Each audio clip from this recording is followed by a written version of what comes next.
কোনো একটা মানুষকে পাবে না জেনেও ভালোবাসলে কি করা উচিত? হ্যাঁ, আজকের ভিডিওর এটাই মূল আলোচ্য বিষয়। একটা মানুষকে তুমি পাবে না, এটা জেনে গেছো, সম্পূর্ণভাবে সেই মানুষটা সে অন্য কারোর হয়ে গেছে।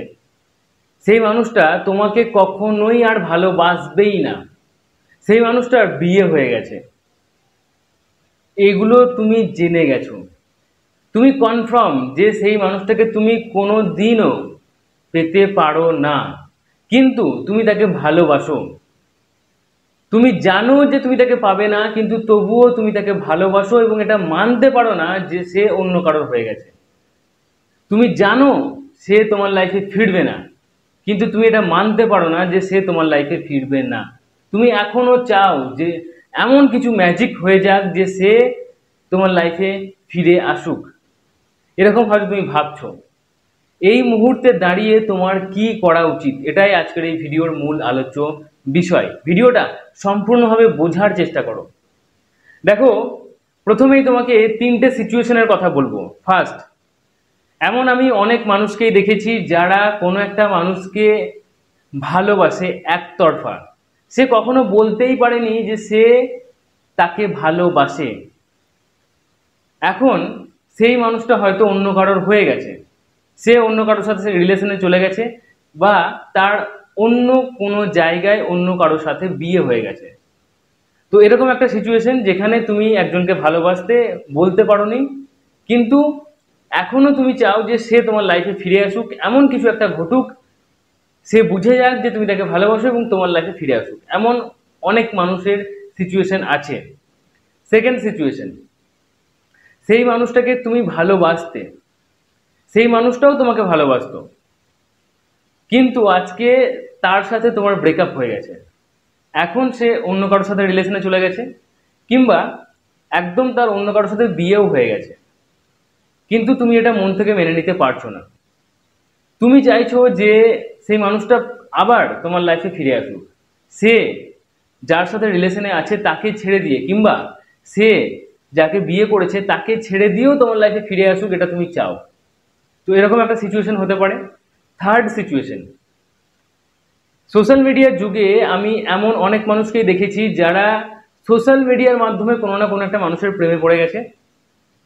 সোশ্যাল মিডিয়ার মাধ্যমে তারা অনেক দিন থেকেই রিলেশনে আছে, কিন্তু হুট করে তারা জানতে পারলো যে সে যে পুরুষটার সাথে বা যে মহিলাটার সাথে সম্পর্কে আছে সোশ্যাল মিডিয়ার সাথে ছিল, মানে সামনাসামনি কখনোই দেখা হয়নি, ফোনে কথা হতো, ভিডিও কলিংও হতো, আবার সোশ্যাল মিডিয়া অ্যাপের মাধ্যমে মেসেজ হতো, কথাবার্তা এইভাবেই চলতো। কিন্তু আজকে সে হুট করে জানতে পেরেছে যে সেই পুরুষটা বা সেই মহিলাটা বিবাহিত। এখন হুট করে তুমি হয়তো চাইছো যে না, সেই মানুষটা যাকে আমি সোশ্যাল মিডিয়ার মাধ্যমে ভালোবেসেছি, সেই মানুষটা তার বৈবাহিক জীবন ভেঙে দিয়ে, তার যে বউ আছে বা তার যে হাজব্যান্ড আছে তাকে ছেড়ে দিয়ে সে আমার লাইফে সম্পূর্ণভাবে চলে আসুক। তো এই রকম তিনটে সিচুয়েশন। এই তিনটে সিচুয়েশনে কি হয় ম্যাক্সিমাম ক্ষেত্রে, যে তুমি জেনে গেছো যে সে অন্য কারোর, সে তোমার লাইফে আসবে না, তবুও তুমি তাকে ভালোবাসো এবং এটা মানতে পারছো না। তুমি চাইছো কোনো একটা ম্যাজিক হয়ে যাক এবং সে তোমার লাইফে ফিরে আসুক, তোমার লাইফে সম্পূর্ণভাবে চলে আসুক। এই তিনটে সিচুয়েশনের মধ্যে কোনো একটা সিচুয়েশনে যদি তুমি থাকো, তাহলে ভালো করে বোঝার চেষ্টা করো আমি যেটা বলছি। দেখো, একটা খুব সহজ বিষয় বলি, পরপর তিনটে বিষয় বলবো, সহজ বিষয় যেটা সেটা বলি। যদি এমনটা হয় যে সে অন্য কারোর সাথে রিলেশনে ছিল, ভালো করে বোঝার চেষ্টা করো। তুমি জেনে গেছো যে সে অন্য কারোর সাথে রিলেশনে আছে, সে তাকে ছেড়ে দিয়ে তোমার লাইফে আসবে না, তবুও আমি বলছি অনেক সময় এমনটাও হয় যে তোমার সাথে রিলেশনে ছিল, কিংবা তুমি তাকে ভালোবাসতে কিন্তু বলতে পারোনি, এবং সে অন্য কারোর সাথে রিলেশনে গেছে এবং তার সেই রিলেশনশিপটাও টেকসই হয়নি, সে ভেঙে ফেলেছে তার রিলেশনশিপটা, বা সে মানুষটাকে যাকে চুজ করেছিল সেই মানুষটা তার জন্য ঠিক নয় এবং তার রিলেশনশিপ ভেঙে গেছে। যদি এমন সিচুয়েশন হয়, একটু খোঁজ লাগাও, ভালো করে বোঝার চেষ্টা করো। আমি তোমার হয়ে কথাগুলো বলছি। আমি বলছি যে তোমাকে ছেড়ে দিয়ে হয়তো সে অন্য কারোর সাথে গেছিল, কিন্তু তবুও তুমি একটু খোঁজ লাগাও। হতেই পারে তার রিলেশনশিপ ভেঙে গেছে, হতেই পারে তার বৈবাহিক জীবনও ভেঙে গেছে। যেহেতু তুমি তাকে আপ্রাণ ভালোবাসো, মন থেকে সত্যি তুমি তাকে ভালোবাসো, তাই তুমি প্রথম কাজ যেটা করবে, একদম সহজ বিষয়, তার ব্যাপারে একটু খোঁজ লাগাও যে সে আদেও রিলেশনশিপে আছে, তার আগের যে রিলেশনশিপটার ব্যাপারে তুমি শুনেছিলে সেটা কি স্টে করেছে নাকি ভেঙে গেছে। যদি এমনটা হয় যে ভেঙে গেছে, তাহলে তুমি এবার ঝট করে তোমার মনের কথাটাকে বলে দাও, ভালোভাবে বুঝিয়ে বলে দাও। সেকেন্ড সিচুয়েশন, তুমি যখন খোঁজ নিচ্ছ যে সে রিলেশনশিপে আছে কিনা, সে বিয়ে করে ভালো আছে কিনা, তখন তোমাকে এটাও খোঁজ নিতে হবে যে সে সত্যি ওই সম্পর্কের মধ্যে কতটা ভালো আছে। আমি তোমার হয়ে কথাটা বলছি এবং এটাই করা উচিত, ভালোভাবে বোঝার চেষ্টা করো। প্রথমত তুমি এটা দেখবে যে সে রিলেশনশিপে যখন আছে, সেই রিলেশনশিপটা তার স্টে করছে কিনা। যদি তার রিলেশনশিপটা ভেঙে গেছে, তাহলে তুমি তাকে তার মনের কথা বলতেই পারো। দ্বিতীয়ত, তুমি জেনে গেছো যে হ্যাঁ সে রিলেশনশিপে আছে, কিন্তু এটাও তোমাকে জানতে হবে যে সে যে মানুষটার সাথে রিলেশনশিপে আছে বা যার সাথে বিয়ে করেছে তাকে নিয়ে সে ভালো আছে কিনা। যদি দেখো যে না, সে একান্তই ভালো নেই, কথাগুলো একটু হলেও ইললিগাল টাইপের, কিন্তু তোমার জন্যই আমি কথাগুলো বলছি, সে ওই রিলেশনশিপে কতটা ভালো আছে সেটাও তুমি একটু জানার চেষ্টা করো। যদি দেখো যে সে একান্তই ভালো নেই, তাহলেও তাকে তোমার মনের কথা বলো, তাকে বোঝাও যে তুমি তাকে ভালো রাখতে পারবে, কারণ ভালোবাসার অর্থই হচ্ছে ভালো রাখা।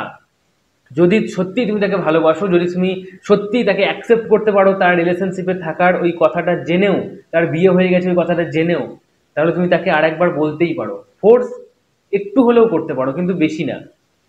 তুমি তাকে বুঝিয়ে ভালো করে বলতে পারো যে আমি তোমাকে আরো বেশি ভালো রাখবো। তুমি যে মানুষটাকে ভালোবাসো সেই মানুষটা হয়তো অন্য কারোর সাথে রিলেশনশিপে এখন আছে, কিন্তু সে যদি ভালো না থাকে তাহলে তুমি তাকে ভালো রাখার জন্য তোমার কাছে আনতে পারো।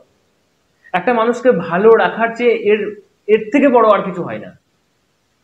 হয়তো তার বিয়ে হয়ে গেছে, হয়তো সে অন্য কারোর সাথে রিলেশনশিপে আছে, কিন্তু তুমি তাকে ভালোবাসো এবং তুমি জানো যে সে ওই রিলেশনশিপে ওই মানুষটার সাথে ভালো নেই, তুমি তাকে ভালো রাখার জন্য নিজের কাছে আনছো। এর থেকে বড় আর কি হতে পারে? কিছুই হতে পারে না। তাই তুমি একটু খোঁজ নিয়ে দেখো সে কতটা ভালো আছে। যদি ভালো না থাকে, নিজের মনের কথা তুমি বারবার তাকে বলতে পারো। 3 নম্বর সিচুয়েশন, তুমি খোঁজ নিলে যে সে রিলেশনশিপে আছে কিনা, তুমি খোঁজ নিলে সে রিলেশনশিপে ভালো আছে কিনা। এখন দেখলে যে রিলেশনশিপে সে আছে, টিকমার্ক, সে রিলেশনশিপে ভালোও আছে, তাহলে ওই যে বললাম ভালোবাসার অর্থই হচ্ছে ভালো রাখা, সেটা নিজের কাছে রেখেই হোক কিংবা অন্য কারো কাছে রেখেই হোক। যদি তোমার ভালোবাসার মানুষ এখন যার সাথে রিলেশনে আছে তার সাথে ভালো থাকে, তাহলে আর ইন্টারফেয়ার করো না, তাহলে তাকে আর ডিস্টার্ব করো না, তাকে আর তোমার মনের কথা বলে তার মনকে বিচলিত করো না, সেখান থেকে সরে এসো। সরে আসাটা খুব কঠিন আমি জানি, কিন্তু সরে আসতে হবে। ভগবান না করুক যদি কখনো তোমার অ্যাক্সিডেন্টাল একটা ম্যাটারে পাটা কেটে বাদ যায়, তাহলে ডাক্তাররা তোমাকে কাঠের পা লাগিয়ে দেবে। এখন তুমি যদি সেই কাঠের পাটাকে অ্যাকসেপ্ট করতে না পারো, তাহলে তুমি কাঠের পাটাকেও যত্ন করতে পারবে না। তুমি কিন্তু বারবার হয়তো ভাবছো যে আমার যদি ওই পাটাই থাকতো, কেন অ্যাক্সিডেন্টটা হলো, কেন যে আমি ওই দিন বেরিয়েছিলাম, কেন আমি বাইক চালালাম, কেন আমি এই করলাম, কেন আমি ওই করলাম। তাহলে কিন্তু তুমি কাঠের পাটাকেও যত্ন করতে পারবে না, কাঠের পাটাকেও অ্যাকসেপ্ট করতে পারবে না, তাহলে তুমি কাঠের পা নিয়েও ভালোভাবে হাঁটতে পারবে না। বুঝতে পারলে? একটা মানুষ যে তোমার লাইফে নেই এবং সে অন্য কারোর সাথে ভালো আছে, তাহলে সেটা মেনে নাও এবং তোমার লাইফেও কোনো না কোনো একটা মানুষ আসবে, তাকে ভালো রাখো। ওই মানুষটা হয়তো প্রথম প্রথম মনে হবে যে কাঠের পায়ের মতো, তুমি তাকে সম্পূর্ণভাবে অ্যাকসেপ্ট করতে পারবে না, তোমার মনে হবে যে আমি যাকে ভালোবাসতাম সেই মানুষটা সত্যিই এর থেকে বেটার। প্রত্যেকটা মুহূর্তে এটা মনে হতে পারে, কিন্তু তবুও আমি তোমাকে যেটা বলছি সেটা ভালোভাবে বোঝার চেষ্টা করো। একটা মানুষকে তুমি ভালোবাসতে, সে অন্য কারোর সাথে ভালো আছে, ভালোবাসার অর্থই হচ্ছে ভালো রাখা, এটা মেনে নাও। এবং যে মানুষটা তোমাকে ভালোবাসার জন্য আসছে সেই মানুষটাকে তুমি যদি ভালো না বাসো, তাহলে কিন্তু এটা এক ধরনের পাপ। তাহলে কিন্তু সত্যি তুমি নিজে ভালো থাকবে না, তোমার ভালোবাসার মানুষটাকেও তুমি যদি বারবার ডিস্টার্ব করতে থাকো, সেও ভালো থাকবে না, তার হাজবেন্ড বা ওয়াইফ, তার ফ্যামিলি, তারাও অসুবিধার মধ্যে ভুগবে। এবং যে মানুষটা তোমাকে ভালোবাসার জন্য এসছে সেই মানুষটাও ভালো থাকবে না, তোমার ফ্যামিলি মেম্বার্স ভালো থাকবে না, তোমার শ্বশুরবাড়ির ফ্যামিলি মেম্বার্স তারাও ভালো থাকবে না। তাই অ্যাকসেপ্ট করা ছাড়া আর কোনো উপায় নেই। অ্যাক্সিডেন্টাল ম্যাটারে যদি পা কেটে বাদ যায়, তাহলে কাঠের পাটাকেই অ্যাকসেপ্ট করো। 1 বছর সময় লাগবে, 2 বছর সময় লাগবে, কিন্তু একটা সময় এটা মনে হবে যে কাঠের পাটাকে নিয়েই তুমি যথেষ্ট ভালো আছো। একদিন তুমি কাঠের পাটাকে নিয়েই ছুটতে পারবে ভালোভাবে। বোঝা গেল? তাই যদি কখনো এমনটা হয় যে যে মানুষটাকে তুমি ভালোবাসতে সেই মানুষটা তোমার লাইফে আর নেই, তাহলে তোমাকে কি কি করতে হবে সেটা আশা করি বুঝে গেলে। ভিডিওটা শেয়ার করতে ভুলো না তোমার সেই বন্ধু বান্ধবের সাথে যারা এই ধরনের সিচুয়েশনে পড়ে আছে। ভিডিওটা শেয়ার করে দাও তোমার হোয়াটসঅ্যাপ স্ট্যাটাসের মাধ্যমে, সেখানে অনেক মানুষ দেখবে এবং তাদের নিজের জীবনটাকে নতুন করে সাজাতে পারবে। আর ভিডিওটা শেয়ার করার জন্য তোমাকেই তারা ধন্যবাদ জানাবে। তো ভিডিওটা শেয়ার করতে ভুলো না। এই বিষয়ে তোমার মতামত কি নিচে কমেন্টে জানাও। চ্যানেলটি এখনো সাবস্ক্রাইব করে না থাকলে চ্যানেলটি সাবস্ক্রাইব করে পাশে থাকা বেল আইকনটিকে প্রেস করে অল নোটিফিকেশনে ক্লিক করে দাও, কারণ এখানে লাইফ এবং লাভ রিলেটেড প্রবলেমের সলিউশন পাওয়া যায়। তো চলো আজকের মতো এটুকুই, tata, take care, thank you, ভালো থেকো, ভালো রেখো।